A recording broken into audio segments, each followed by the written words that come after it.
Guys welcome to my YouTube channel. Guys आज के इस वीडियो में हम बात करेंगे त्रिकोणमिति टेबल यानी त्रिकोणमिति टेबल के बारे में, जो कि आपको बहुत ज्यादा सहायता करता है। इसकी बिना त्रिकोणमिति का कोई भी सवाल नहीं लग पाता है, तो आपको इसको मान याद करने में प्रॉब्लम होती है। लेकिन आज के इस वीडियो में मैं ऐसी ट्रिक बताऊंगा, आपके साथ शेयर करने वाला हूं कि आप बुढ़ापे तक नहीं भूलोगे, 7 जन्म आपका याद रहेगा। ठीक है, इस ट्रिक और इतनी आसान मेथड बताऊंगा कि आप आंख बंद करके त्रिकोणमिति टेबल कहीं भी बना लोगे। तो आइए शुरू करते हैं आज की धमाकेदार वीडियो को। ठीक है, तो सबसे पहले हम ट्रिक की बात करेंगे कि कौन सी ट्रिक है जिसे आप लिख दोगे तो पूरा का पूरा त्रिकोणमिति टेबल आपकी आंखों पर हो जाएगा और आपके हाथ में हो जाएगा। ठीक है, तो वो ट्रिक कौन सी है? देखो, एक ट्रिक है। ठीक है, ट्रिक क्या है? यहाँ पे 0/4, 1/4, √2/4, √3/4, √4/4। ये ट्रिक आपको केवल याद रखनी। ठीक है, इस ट्रिक को अगर आप याद रख लेते हो तो आप समझो कि पूरा जीवन पर्यंत ये आपको तैयार रहेगा। कोई भी कभी भी आपसे पूछता है तो आप तुरंत का तुरंत इसके जवाब बता दोगे। ठीक है, अब देखो ट्रिक कैसी लगानी है। सबसे पहले आप जानो तो यहाँ पे साइन 0 अंश की वैल्यू क्या होती है? 4 का भाग आप 0 में दोगे। ठीक है, 4 का भाग आप 0 में दोगे। जब भी किसी भी संख्या का भाग 0 में दिया जाता है तो उसकी वैल्यू ऑलवेज क्या आती है? 0 आती है। इस चीज को तो आप जानते होंगे। तो यहाँ 4 का भाग 0 में देंगे तो √0 का भी वैल्यू क्या आ जाएगा? 0। ठीक है, तो साइन 0 अंश की वैल्यू क्या हो गई आपकी? 0। ठीक है, साइन 0 अंश की वैल्यू 0 हो गई। अब इसके बाद आपको यहाँ पे है तो ये 1/4 है। ठीक है, √1/4। तो देखो यहाँ पे जैसे √1/4 दिया है तो देखो √1 का वैल्यू होता है ±1।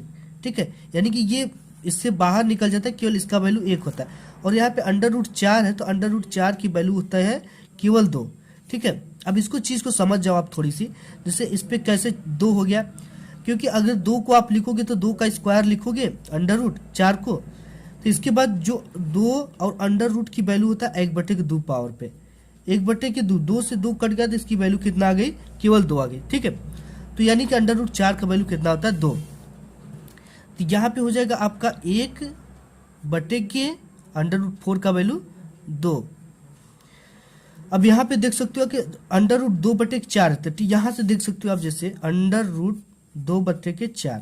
तो 2 एकम 2, 2 दूना के 4, यानी कि इसका वैल्यू आ गया √1/2। ठीक है, तो √1/2 को हम लिख सकते हैं 1/√2, ये लिख सकते हैं। ठीक है, √1 की वैल्यू कितना होती है? 1 यहाँ पे हमने बताया है। इसको हम क्या लिख देंगे? 2 एकम 2 और 2 दूना के 4, 1/√2, ये हो गया। अब यहाँ पे क्या है? √3/4, तो √3 की वैल्यू √3 में ही रहने देंगे। ठीक है, √4 का वैल्यू हमने कितना बताया कि क्या होता है? √4 की वैल्यू 2 होती है। ठीक है, तो हम यहाँ पे क्या लिख देंगे? √3 को इसी में रहने दिया और इस √4 को क्या कर दिया? यहाँ पे हमने 2 लिख दिया।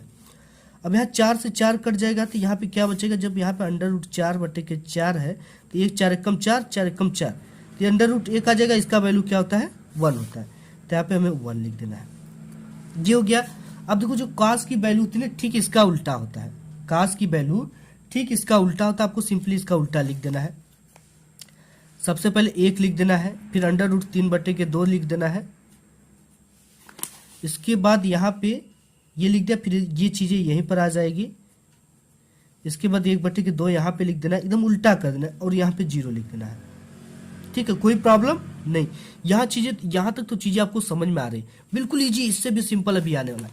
अब देखो 10 का वैल्यू कैसे निकालेंगे। ठीक है, 10 के वैल्यू के लिए आपको इसका भाग इसमें दे देना, क्योंकि 10 बराबर भी साइन a/cos से होता है। ठीक है, 10 बराबर भी होता है साइन a/cos से। तो आपको क्या करना है? cos का वैल्यू साइन में दे देना है। तो 1 का भाग 0 में दोगे आप। 1 का भाग जब 0 में दोगे तो इसकी वैल्यू क्या आ जाएगी? 0, क्योंकि यहाँ पे हमने बताया कि किसी भी संख्या का भाग 0 में देंगे तो उसकी वैल्यू 0 आ जाएगी। यहाँ पे हमने 0 लिख दिया। और इसका भाग 1/2 में √3/2 का भाग देना। ठीक है, तो यहाँ पे आप देख सकते हो 1/2 √3/2, 1/2 ठीक है, तो देखो इसका भाग कैसे किया जाता है? 1/2, इसको गुणा में जब लिखेंगे तो इसका उल्टा लिख देते हैं, 2/√3। 3, 2 से 2 कट गया, बचा क्या 1/√3। ये चीज आपको समझ में आ रही होंगी। इसका भाग देना है सिंपली, इसमें आप 1/2 में √3/2 का भाग दोगे तो ये आपका क्या आ जाएगा 1/√3, 2 से 2 कट गया। और इसके बाद ये इसका तो ये पूरा का पूरा कट कर इसका वैल्यू कितना आ जाएगा 1/√2 है, 1/√2 है, इसमें हम भाग देंगे तो क्या आ जाएगा केवल 1 आ जाएगा। ठीक है, ये कैसे होगा आप यहाँ पे देख सकते हैं, यहाँ पे 1/√2 अपान 1/√2। अब देखो इसको हमको क्या करना है, इनका हमें भाग देना। ठीक है, 1/√2, अब इसको गुणा में लाएंगे तो ये उल्टा हो जाएगा √2/1, 2 से 2 कट गया, वैल्यू आ गया 1। यहाँ पे हमने 1 लिख दिया और इसका इसमें भाग देंगे तो 2 से 2 कट जाएगा। ठीक है, √3/2, √3/2 है। ठीक है, यही चीजें है √3/2/1/2। अब इसको मल्टीप्लाई में हम जब लाएंगे तो √3/2 इंटू 2/1 हो जाएगा, 2 से 2 कट जाएगा, बराबर कितना आ जाएगा √3। तो यहाँ पे आपको क्या लिख देना है √3। अब 0 का 1 में भाग दे रहे हैं, देंगे तो क्या आएगा, देखो 0 एक मामूली बहुत छोटी संख्या है, इसका भाग 1 में हम दे रहे एक संख्या में।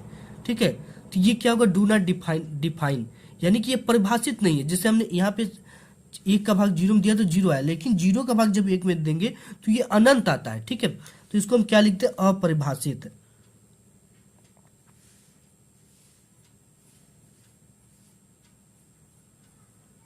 तो ये क्या हो जाएगा आपका अपरिभाषित।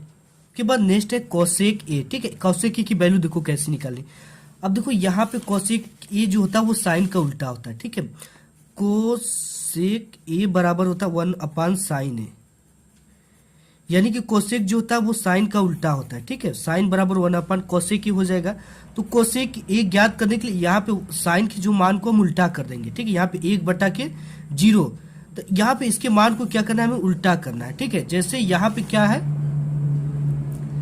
ये देखा है इसका मान 0, तो 0 का जब हम उल्टा करेंगे तो ये क्या हो जाएगा 1/0 हो जाएगा। ठीक, जैसे यहाँ पे 1 है और यहाँ पे साइन की आपको वैल्यू रखना है, जैसे यहाँ पे 1 और साइन की वैल्यू क्या है 0, तो 0 रख देंगे। ठीक है, यानी इसकी वैल्यू को हमें उल्टा करना है। कोसेक जो होता है वो साइन का क्या होता है उल्टा, तो साइन की वैल्यू को हमें क्या करना है उल्टा करना है।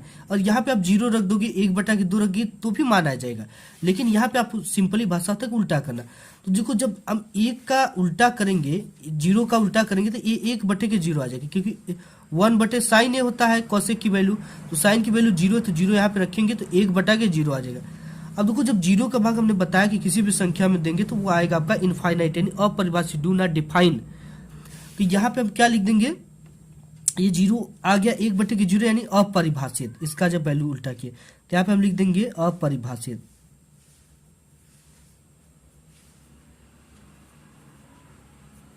ये हो गया।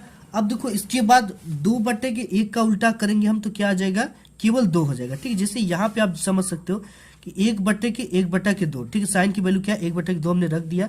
अब ये चीजें क्या हो जाएगी, 2 ऊपर चला जाएगा, यहाँ पे 2/1 को 2 ही लिखेंगे, तो यहाँ पे आपका क्या हो जाएगा केवल 2, और 1/√2 का उल्टा करेंगे तो √2 हो जाएगा। ठीक है, इसको हम उल्टा करें, √2 ऊपर चला गया, 1 नीचे है, इसकी कोई वैल्यू नहीं है। अब यहाँ पे √3/2 है तो इसका उल्टा कर देंगे तो 2/√3 हो जाएगा। ठीक है, 2 क्या हो जाएगा √3, और 1 का उल्टा करेंगे तो 1 ही आएगा, आप चाहे जैसे इसको उल्टा कर लो। ये हो गया। अब इसके बाद नेक्स्ट है आपका सेक। ठीक है, सेक की वैल्यू को देखो कैसे निकालना है आपको, आप कभी भी नहीं भूल पाओगे इन सब चीजों को। कॉस सेक जो होता है वो कॉस का उल्टा होता है। ठीक है, क्योंकि यहाँ पे सेक ए बराबर होता है 1/cos ए, 1/cos ए। ठीक है, cos ए की यहाँ पे वैल्यू रखना है और सेक ए की वैल्यू इजीली निकलता चला जाएगा। तो यहाँ पे सेक ए जो होता है वो क्या होता है cos का उल्टा, 1 का उल्टा आप करोगे तो 1 ही आएगा, और यहाँ पे √3/2 का उल्टा करोगे तो 2/√3 आ जाएगा। ठीक है, और यहाँ पे 1/√2 को उल्टा करोगे तो √2 आ जाएगा, और यहाँ पे 1/2 को उल्टा करोगे तो केवल 2 आ जाएगा। ठीक है, अब यहाँ पे 0 को जब आप उल्टा करने चलोगे तो आपका ये क्या आ जाएगा अपरिभाषित। ठीक है, जैसे यहाँ पे हमने 0 को उल्टा किया था, 0 को उल्टा करेंगे तो 1/0 आएगा, जब इसका भाग देंगे तो अपरिभाषित। तो यहाँ पे हमें लिखना पड़ेगा क्या अपरिभाषित।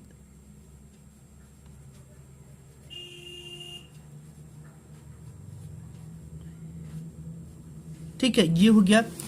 अब जो काट होता है ये 10 का उल्टा होता है। ठीक है, क्योंकि काट बराबर होता है काट ए बराबर 1/10 होता है, ये होता है, ठीक है। 10 की वैल्यू यहाँ पे रखेंगे तो सभी वैल्यू निकल जाएंगी, यानी इसको भी उल्टा करना है। 0 का हम उल्टा कर देंगे तो ये क्या हो जाएगा, अपरिभाषित, ठीक। जैसे हमने यहाँ पे 0 का उल्टा किया तो अपरिभाषित हुआ। जैसे यहाँ पे आप समझ सकते हो कि जैसे 0 है, ठीक है, यहाँ पे 1/10 की वैल्यू कितना है, 0, तो 1/0 रखेंगे तो ये क्या हो जाएगा, अपरिभाषित। तो यहाँ पे ये भी क्या हो जाएगा, अपरिभाषित।